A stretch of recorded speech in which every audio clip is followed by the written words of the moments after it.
Road show कर रहे हैं और ये तस्वीरें क्या कहेंगे अजय?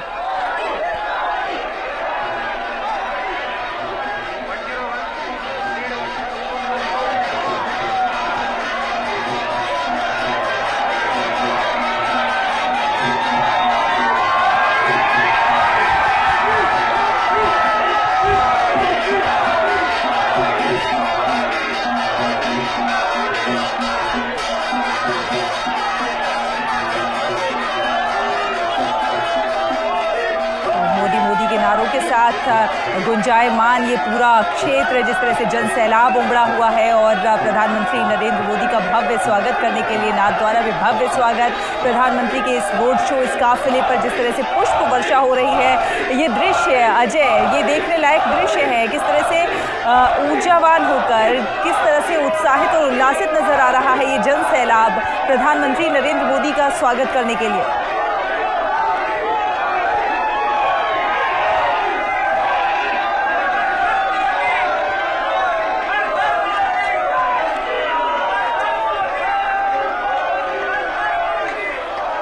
अजय, आप हमें सुन पा रहे हैं?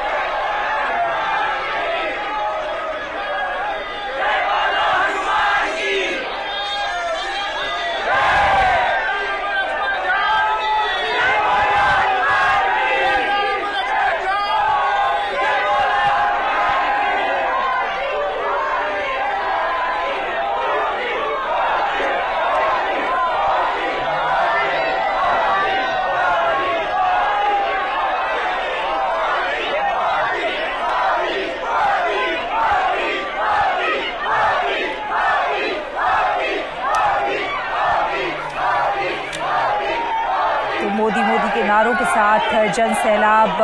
उमड़ा हुआ है और प्रधानमंत्री नरेंद्र मोदी के काफिले पर पुष्प वर्षा करके प्रधानमंत्री नरेंद्र मोदी का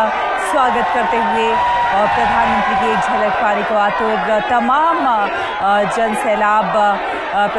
सड़क के दोनों ओर जिस तरह से हाथ हिलाकर प्रधानमंत्री का अभिवादन करते हुए, पुष्प वर्षा करके प्रधानमंत्री नरेंद्र मोदी का स्वागत करते हुए, ये देखिए ये भीड़, ये जन सैलाब ही कहेंगे इसे, किस तरह से प्रधानमंत्री की एक झलक पाने के लिए यहाँ पर मौजूद है। राजस्थान का दौरा कर रहे हैं प्रधानमंत्री नरेंद्र मोदी और कई विकास सौगातों से आज राजस्थान वासियों को नवाजने जा रहे हैं और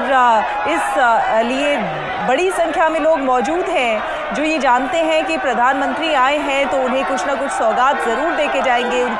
सौगात देंगे तो जाहिर सी बात है विकास की सौगात देंगे, जिससे उनका सामाजिक और आर्थिक दृष्टि से उनका विकास होगा। अजय हमारे सहयोगी हमारे साथ जुड़े हुए हैं। अजय, बहुत खूबसूरत तस्वीरें ये देख रहे हैं हम, किस तरह से जन सैलाब उमड़ा हुआ है प्रधानमंत्री नरेंद्र मोदी का स्वागत करने के लिए, पुष्प वर्षा कर रहे हैं गाड़ी के ऊपर उनके और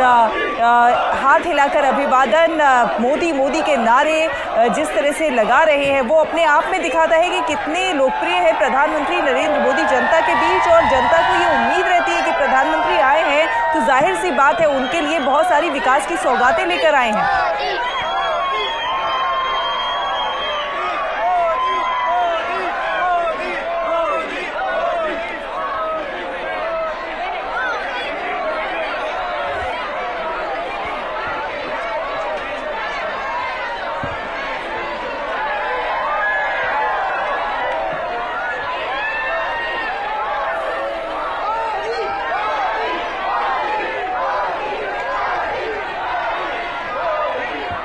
प्रधानमंत्री नरेंद्र मोदी राजस्थान की यात्रा पर और इस दौरे के दौरान प्रधानमंत्री राजस्थान वासियों को कई बड़ी सौगातों से नवाजने जा रहे हैं। 5,500 करोड़ रुपए से अधिक की परियोजनाओं का लोकार्पण करेंगे और इन परियोजनाओं के लोकार्पण राज्य की तरफ से तमाम घोषणाएं होती रहती हैं, लेकिन केंद्र की तरफ से जो प्रधानमंत्री जो घोषणा करते हैं, जो बात कहते हैं, उसे पूरा भी करके दिखाते हैं। और इसीलिए प्रधानमंत्री नरेंद्र मोदी जब भी कोई वादा करते हैं तो अपनी जनता के बीच जाकर उसको पूरा भी करते हैं। प्रधानमंत्री का मुख्य फोकस है कि अवसंरचना और परिवहन को किस तरह से और ज़्यादा मजबूत किया जा सके। सड़क और रेलवे क्षेत्र की परियोजनाओं, माल और सेवाओं की आवाजाही में और ज़्यादा बेहतरी लाना, ताकि व्यापार को बढ़ावा मिले, वाणिज्य को बढ़ावा मिले, ताकि क्षेत्र के लोगों की आर्थिक और सामाजिक स्थिति जो है उसमें सुधार आए। ये तमाम फोकस हैं प्रधानमंत्री नरेंद्र मोदी के, और इन तमाम फोकस को ध्यान में रखते हुए प्रधानमंत्री नरेंद्र मोदी का नाथद्वारा का, राजस्थान का ये जो दौरा है वो बेहद महत्वपूर्ण है। प्रधानमंत्री नरेंद्र मोदी कई विकास परियोजनाओं का शुभारंभ करेंगे, 2 लेन वाली सड़क निर्माण परियोजनाओं की आधारशिला रखेंगे, लोगों को बेहतर स्वास्थ्य, बेहतर सुविधाएं देने के लिए उदयपुर रेलवे स्टेशन के पुनर्विकास की भी आधारशिला रखेंगे। साथ ही साथ गेज परिवर्तन परियोजना और राजसमंद से नाथद्वारा तक एक नई लाइन के निर्माण की भी आधारशिला रखेंगे। कई महत्वपूर्ण परियोजनाओं की आधारशिला शिलान्यास प्रधानमंत्री नरेंद्र मोदी के द्वारा आज किया जाना है, और इसी को देखते हुए लोगों में खासा उत्साह है, एक जन सैलाब सा उमड़ पड़ा है। प्रधानमंत्री नरेंद्र मोदी का स्वागत करने के लिए हाथ हिलाकर अपने प्रिय प्रधानमंत्री का अभिवादन करते हुए तमाम लोग यहाँ मौजूद हैं सड़क के दोनों ओर, जो प्रधानमंत्री नरेंद्र मोदी का लगातार हाथ हिलाकर अभिवादन कर रहे हैं। अजय, आपको हमारी आवाज़ आ रही है? जी जी शैला, मैं सुन पा रहा हूँ। अजय, हम देख रहे हैं ये तस्वीरें, देखिए कितनी खूबसूरत हैं, किस तरह से लोग हाथ हिलाकर अभिवादन कर रहे हैं, मोदी मोदी के नारे लगा रहे हैं, प्रधानमंत्री नरेंद्र मोदी की गाड़ी पर जिस तरह से पुष्प वर्षा कर रहे हैं। कहीं ना कहीं इनके मन में है कि प्रधानमंत्री आए हैं, जब भी प्रधानमंत्री कहीं जाते हैं विकास परियोजनाओं की तमाम सौगात देकर आते हैं, और राजस्थान वासियों के लिए ये बेहद बड़ा दिन है, क्योंकि यहाँ पर प्रधानमंत्री आए हैं, तो जाहिर सी बात है जब यहाँ विकास परियोजनाओं की शुरुआत करेंगे तो कहीं ना कहीं उनकी सामाजिक और आर्थिक स्थिति में सुधार होगा, रोजगार के अवसर बढ़ेंगे। बिल्कुल सही कहा आपने। और ये जो तस्वीरें आप देख रहे हैं जिसमें जन सैलाब इस वक्त प्रधानमंत्री के अभिवादन में लगा हुआ है, पुष्प वर्षा कर रहा है। स्पष्ट तौर पर जो विकास के कार्य हैं जिनका जिक्र आपने किया, चाहे वो रेल परियोजना हो जिसमें नई रेलवे लाइन का निर्माण किया जाना है, साथ ही साथ रेलवे स्टेशन का विकास किया जाना है। कई सारे आदर्श रेलवे स्टेशन देश में बनाए जा रहे हैं, उदयपुर का रेलवे स्टेशन उनमें से एक होगा, क्योंकि आप जानते हैं कि विदेश और देश के कई कोने से उदयपुर में आने वाले जो दर्शनार्थी हैं या फिर कहें जो पर्यटक हैं उनकी संख्या काफी ज्यादा होती है। और अभी तो फिलहाल ऐसा कहा जा सकता है कि जो सॉफ्ट पावर है राजस्थान की, वो जयपुर से थोड़ा सा शिफ्ट होते हुए आपको उदयपुर में दिखाई देगा। बहुत ही शांत झीलों का शहर जिसे कहा जाता है, बहुत ही मनोरम दृश्य, और टेम्परेचर बाकी हिस्सों से थोड़ा सा कम होता है यहाँ पर, इसलिए पर्यटक यहाँ पर आते हैं। काफी सारे महल नुमा आपको होटल वहां पर आपको दिखाई देंगे दर्शकों के लिए। संगमरमर के जुड़े काम जो है वो काफी प्रसिद्ध हैं, जो जिसमें खासी दिलचस्पी पर्यटकों की होती है। आने जाने की जो सुविधाएं हैं, आवागमन की जो सुविधाएं है, वो पर्यटन के लिहाज से और जो स्थानीय व्यवसाय है उसके लिहाज से काफी अहम होती है। तो जिस तरह से रेलवे परियोजना हो, सड़क परियोजना हो, या फिर एक तरह से मल्टी मॉडल हब बनाने की बात हो उदयपुर को, ये काफी इंपॉर्टेंट हो जाता है आसपास के जो जिले हैं उनसे कनेक्शन के लिहाज से। तो हल्दी घाटी बहुत ही प्रसिद्ध है, अगर आप ऐतिहासिक रूप में देखें, जिसको लाखों लोग देखने के लिए आते हैं। एक लिंगनाथ जी, जिनका हमने पहले जिक्र किया, महाराणा प्रताप के जो इष्ट कहे जाते हैं भगवान शिव के रूप में, श्रीनाथ जी नाथद्वारा सबसे बड़ा केंद्र, वहीं पर जो वहाँ की गौशाला है वहाँ पर भी भारी संख्या में लोग अपनी सेवाएं देने के लिए जाते हैं। तो स्पष्ट तौर पर राजस्थान और राजस्थान से जुड़ा हुआ गुजरात का ये कुछ हिस्सा, इसलिए मैं बार बार कह रहा हूँ कि राजस्थान और गुजरात के ये जो हिस्से हैं आपस में जुड़े हुए हैं, संस्कारों के लिहाज से, संस्कृति के लिहाज से, अध्यात्म के लिहाज से, और विकास कार्यों का कुछ असर जो जैसा कि कार्य गुजरात में देखने को मिला, उसका कुछ असर अब जैसा है मॉडल जिसको आप कहते हैं वो अब राजस्थान भी अपनाने लगा है। तो आगे जाते हुए ये जो परियोजनाएं हैं स्पष्ट तौर पर न केवल उदयपुर बल्कि आसपास के जिलों का भी संवर्धन करेंगी रोजगार के लिहाज से। और आपको बताएं कि वहाँ की जो झीलें हैं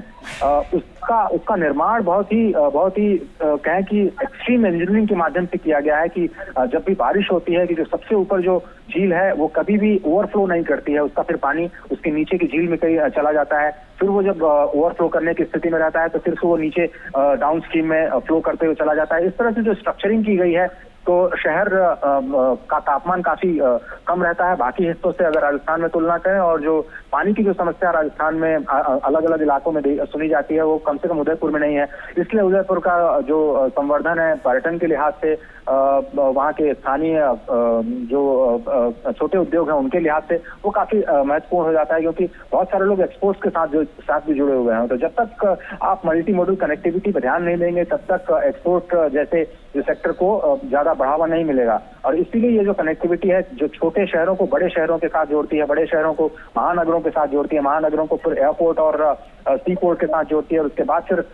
दूसरे देशों के साथ जोड़ती है जहाँ पर बड़ा बाजार है। तो ये लोकल को और ग्लोबल बनाने की जो कोशिश है उसकी शुरुआत इंफ्रास्ट्रक्चर के साथ ही होती है। बुनियादी ढांचा इसीलिए कहते हैं इसको कि बुनियाद हम तैयार करते हैं किसी विकास की, और केवल आर्थिक विकास ही क्यों, अगर कोई जाना चाहता है वहां पर पर्यटन के लिहाज से, अपने सांस्कृतिक संवर्धन के लिहाज से, आध्यात्मिक संवर्धन के लिहाज से, दर्शन के लिए मान लीजिए जाना चाहता है, तो सभी लोग बुनियादी सुविधाएं चाहते हैं। और इसलिए ये जो विकास कार्य है उसका असर आने वाले दिनों में जरूर दिखाई देगा। और इसीलिए वहाँ की जो जनता है उनके मन में है ये कि प्रधानमंत्री जब भी आते हैं और जो कहते हैं जिस परियोजना का शिलान्यास होता है उसका वो फिर उद्घाटन भी करते हैं परिपूर्ण होने के बाद में। ये जो विश्वास नया उभरा है पूरे देश में और ये विश्वास जो जमा है इस सरकार पे, यही उम्मीद लगाते हैं कि जब भी प्रधानमंत्री या फिर अपनी परियोजनाओं के साथ या विकास परियोजनाओं के साथ आते हैं तो वो जमीन पर जल्दी असर दिखाती हैं, क्योंकि केंद्र के प्रति भी लोगों का विश्वास इस चीज को लेकर के बढ़ा है कि जो प्रधानमंत्री शुरुआत करते हैं उसको स्वयं खत्म करने की भी जो उनकी मंशा है और जो योजनाएं हैं उसका 100% कैसे लाभ लोगों को मिल पाए, जिसको प्रधानमंत्री जी बार बार कहते हैं सैचुरेशन हम करना चाहते हैं अलग अलग कार्यक्रमों का। तो ये सारी जो महत्वपूर्ण मिशन है वो भी बुनियादी ढांचे के साथ जुड़े हुए हैं और इसका जरूर फायदा राजस्थान और खासतौर पर उदयपुर की जनता को मिलने वाला है। बिल्कुल। और प्रधानमंत्री नरेंद्र मोदी का हमेशा ये फोकस रहता है कि जो योजना है, जो जिस मकसद से योजना बनी है, जो आम जन, जो आखिरी पैदान पर खड़ा हुआ व्यक्ति है उस तक उस योजना का लाभ पहुंचे, किस तरह पहुंचे, इसके लिए एंश्योर करने का काम करते हैं प्रधानमंत्री नरेंद्र मोदी। और हमने देखा है कि तमाम योजनाएं, चाहे उज्ज्वला योजना हो, स्वास्थ्य से जुड़ी हुई योजनाएं हैं, तमाम योजनाएं हैं, उनका लाभ आम जन तक पहुंचता हुआ दिखाई दे रहा है। और इसीलिए जो आखिरी पायदान पर खड़ा व्यक्ति है वो भी अपने प्रिय प्रधानमंत्री की झलक पाने के लिए बेताब नजर आता है। और इसलिए देखिए ये जो इंफ्रास्ट्रक्चर की जब हम बात करते हैं तो इसमें केवल फिजिकल इंफ्रास्ट्रक्चर नहीं, आप देखें उस देश में डिजिटल इंफ्रास्ट्रक्चर पे काम हो रहा है। जब दुनिया के कुछ चुनिंदा देशों में भारत शामिल होगा जहां पर 5G end to end Bharat telecom stack हम लोग शुरू करने जा रहे हैं। शायद दिसंबर के अंत तक हमारे पास दुनिया के सबसे सशक्त टेलीकॉम जो इंफ्रास्ट्रक्चर उसमें से एक भारत होगा। फिजिकल इंफ्रास्ट्रक्चर में आप देख ही रहे हैं कि हम लगातार गति शक्ति के माध्यम से जो रेलवेज है, पोर्ट्स हैं, शिपिंग के साथ साथ जो रोड्स की कनेक्टिविटी है, मल्टी मॉडल लॉजिस्टिक कॉस्ट को कम करने के लिए कैसे हम इन्वेस्टमेंट कर रहे हैं, कैसे अलग अलग इंफ्रास्ट्रक्चर के आयामों को एक साथ जोड़ा जा रहा है, उस पर काम किया जा रहा है, इंडस्ट्रियल कॉरिडोर्स कैसे बनाए जा रहे हैं, इन सब का फायदा कैसे आम आदमी तक पहुंचे उसके लिए जो इंफ्रास्ट्रक्चर तैयार किया गया है, जो योजनाएं जहां पर सबसे ज्यादा कमियां नजर आ रही हैं जिनको कैसे मिशन मोड में शुरू किया गया, चाहे आप लोगों तक हर घर बिजली पहुंचाने की बात हो जिसका काम पूरा हो चुका है, चाहे लोगों का खाता खोलने की बात हो करीब करीब उसका काम पूरा हो चुका है, घरों की बात की जाए तो करोड़ लोगों को प्रधानमंत्री आवास योजना के तहत घर दिए गए, जिनको नहीं दिए गए हैं उस पर काम लगातार जारी है। नल से जल योजना आप जानती हैं कि 2024-25 काफी इंपॉर्टेंट है इस लिहाज से, जिसको कंप्लीशन करना है, सैचुरेशन तक लेकर के जाना है। तो कैसे लोगों तक घर की सुविधा मिले, ईंधन की सुविधा मिले, बिजली की सुविधा मिले, पानी की सुविधा मिले, सड़कें कैसे गाँव तक, घरों तक पहुंचे, ये जो पूरा का पूरा बुनियादी ढांचे का जो जाल बिछाने का एक मिशन मोड है सरकार का, वही तो विकास की नींव है। और सभी को फायदा जब मिलता है तो फिर वो सबका साथ और सबका विकास वाला जो नारा है वो चरितार्थ होता है और कैसे सबको विश्वास में लेकर के काम करता है। और यही विश्वास बढ़ाता है जनता का किसी भी सरकार पे। नहीं तो योजनाओं की घोषणा करके और उसके बाद लंबे वक्त तक उसको लटकाए रखना जिसमें कि समय की भी हानि हो, पैसे की भी हानि हो, लोगों को कोई फायदा भी ना हो, केवल घोषणाएं हो जाए और लोगों के विश्वास की भी हानि हो, तो ऐसी लोगों की आदत जो पड़ी हुई थी अब लोगों को लगता है कि नई जो योजनाएं हैं वो जमीन पर दिखाई देती हैं, उसका असर जनता पर दिखाई देता है, लोगों को उसका फायदा स्पष्ट तौर पर मिलता है, तो फिर लोगों को मन में विश्वास पैदा होता है। और यही वजह है कि भारी संख्या में प्रधानमंत्री जहां भी जाते हैं लोग खींचे चले आते हैं उनको देखने के लिए, क्योंकि जानते हैं कि जिसकी वो शुरुआत या जो बात वो कहने जा रहे हैं उस पर लोगों का विश्वास है कि वो पूरा होकर के रहेगा। तो चाहे वो बीजेपी शासित राज्य हो या फिर विपक्ष के राज्य हो, जनता का विश्वास केंद्र पर खासतौर पर प्रधानमंत्री मोदी की विकास परियोजनाओं पर बहुत ज्यादा रहता है, क्योंकि लोगों ने देखा है कि जो उन्होंने शुरू किया है उसको खत्म भी किया है, और जिस चीज का ऐलान उन्होंने किया, चाहे वो मिशन मोड में या फिर कार्यक्रम के जरिए, उस चीज को जमीन पर उठाने में भी उन्होंने पूरे इकोसिस्टम को ओरिएंटेशन करने की कोशिश की है। और इसीलिए यही चीज विश्वास के रूप में ये जो आप दृश्य देख रहे हैं जिसमें लोग हाथ हिलाते हुए नजर आ रहे हैं, कुछ वर्षा करते हुए नजर आ रहे हैं, स्वागत के इसमें मोड में पूरी सारी जनता नजर आ रही है, तो स्पष्ट तौर पर अपने नेता का स्वागत जरूर करना चाहेगी जो उनके आकांक्षाओं को, उनकी उम्मीदों को विश्वास के जरिए जमीन पर लाने का कार्य कर रहे हैं। तो आपने बिल्कुल सही कहा कि इंफ्रास्ट्रक्चर, बुनियादी ढांचे के लिहाज से जो कार्यक्रमों को मिशन मोड में चलाया गया है उसका फायदा अंतिम व्यक्ति तक कैसे पहुंचे, इस पर जो फोकस है सरकार का, वो विश्वास जरूर जगाता है, और वे विश्वास आपको इन दृश्यों के जरिए थोड़ा बहुत समझ। बिल्कुल। और अजय, हमने ये देखा है कि प्रधानमंत्री नरेंद्र मोदी ना केवल राजस्थान बल्कि हमने देश भर में जहां पर भी प्रधानमंत्री नरेंद्र मोदी जाते हैं वहां पर किस तरह से बुनियादी ढांचे को और ज्यादा बेहतर किया जा सके। साथ ही साथ हमने सड़क अवसंरचना के मामले में देखा कि किस तरह से अभी बीते कुछ सालों में सड़कों का नवीनीकरण हुआ है, चौड़ीकरण हुआ है। और ये देखिए कि आम जनता का हुजूम, ये देखिए किस तरह से ये आप रोड की तस्वीरें देख रहे हैं प्रधानमंत्री नरेंद्र मोदी नाथद्वारा में, और ये जिस तरह से आम जनता का एक बड़ा हुजूम यहां मौजूद है, ये तस्वीरें अपने आप में बहुत कुछ बयान करती हैं कि प्रधानमंत्री नरेंद्र मोदी की एक झलक पाने के लिए जिस तरह से जनता जनार्दन जुट जाती है, और जनता को विश्वास है कि प्रधानमंत्री नरेंद्र मोदी जिस तरह से देश का विकास कर रहे हैं, हर राज्य का विकास कर रहे हैं, चाहे वो बीजेपी शासित राज्य हो या बीजेपी शासित राज्य ना भी हो, तो भी उस क्षेत्र के विकास में कोई कोर कसर नहीं छोड़ रहे। अजय, हमने देखा है जिस तरह से नवीनीकरण, चौड़ीकरण बीते कुछ सालों में हुआ है, जिस तरह से सड़क अवसंरचना का विकास हुआ है, कहीं ना कहीं जब सड़कों को रफ्तार मिलती है तो विकास को भी रफ्तार मिलती है, देश को रफ्तार मिलती है। बिल्कुल सही कहा आपने। जो सड़कों की रफ्तार है, सड़कों के निर्माण की रफ्तार है, उसका खासतौर पर विकास के साथ इस तरह से जोड़ा जाता है उसको कि अगर आप 7-8% का ग्रोथ रेट अगर आप किसी इकोनॉमी में मानते हैं, तो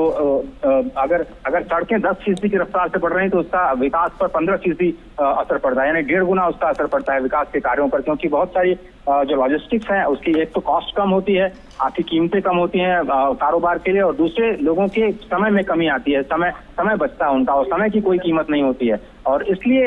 ये जो फोकस है नेशनल हाईवेज पे और उसके साथ साथ मल्टी मॉडल लॉजिस्टिक्स पे और गति शक्ति पे, और जिस तरह से एक नेशनल प्लान बनाया गया है प्रधानमंत्री गति शक्ति के जरिए, और जिसको इम्प्लीमेंट करने की कोशिश की जा रही है, चाहे वो राज्य सरकारों की परियोजनाएं हो या फिर निजी क्षेत्र की परियोजनाएं हो, अलग अलग सेक्टर को किस तरह से जोड़ा जाए और कैसे साइलोज में जो पहले काम होता था, अलग अलग कंपार्टमेंट के जरिए जो काम होता था, कंपार्टमेंटलाइजेशन को तोड़ा जाए और कैसे एक इंजन के तौर पर जो देश के विकास की गति को आगे ले जाने की जो कोशिश हो, उसके तहत ये जो कार्य किया जा रहा है उसमें बुनियादी ढांचे का विकास काफी इंपॉर्टेंट है। सड़कों का महत्व काफी ज्यादा है क्योंकि वो समय बचाती हैं, वो आपको फैसिलिटेट करती हैं, वो आपके खर्चे को बचाती हैं, बिजनेस के कॉस्ट को कम करती हैं, देश के विकास में योगदान देती हैं, और लोगों को सुविधाएं तो होती हैं, जैसे कि आपने देखा कि कोई भी कॉरिडोर हो, चाहे वो नाथद्वारा का भी कॉरिडोर जिसको अभी बनाने की प्रक्रिया चालू की गई है, या फिर आप इससे पहले महाकाल का उद्घाटन देख चुके हैं, उससे पहले श्री विश्वनाथ जी का कॉरिडोर, उससे पहले केदारनाथ जी का कॉरिडोर, कितनी बड़ी संख्या में पर्यटकों की संख्या में इजाफा हुआ है। आप देखिए कई गुना बढ़ोतरी है, और इतनी बढ़ोतरी का लोकल जो स्थानीय अर्थव्यवस्था है उस पर कितना सकारात्मक असर पड़ रहा है। साथ ही साथ देश और करीब आ रहा है। जब सड़कें बेहतर होती हैं तो लोग यात्रा करने में विश्वास रखते हैं और वो ज्यादा से ज्यादा जगहों पर जाना चाहते हैं, क्योंकि कम समय में आप पहुंच जाते हैं तो ज्यादा अच्छी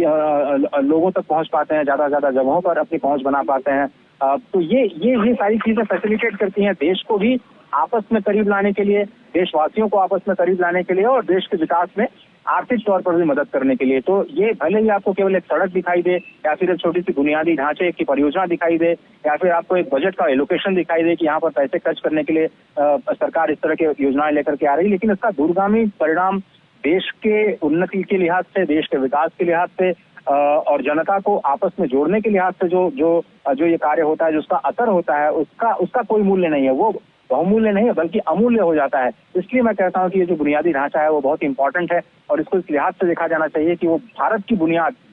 भारत के विकास की बुनियाद बन रही है। भारत निर्माण जिसको हम लगातार कह रहे हैं कि भारत निर्माण की जो प्रक्रिया है उसमें एक भले ये छोटी सी कड़ी हो, लेकिन अगर छोटी सी कड़ी टूटती है तो कम से कम वो आगे का जो सफर है उसका मजा आपको किरकिरा कर सकती है। तो छोटी छोटी कड़ियां बहुत इंपॉर्टेंट होती हैं। इसको केवल उदयपुर के एक छोटे से रेलवे लाइन के हिस्से या फिर एक छोटे से सड़क परियोजना के तौर पर नहीं देखा जाना चाहिए, बल्कि एक समेकित विकास के रूप में इन परियोजनाओं को देखने की कोशिश करनी चाहिए।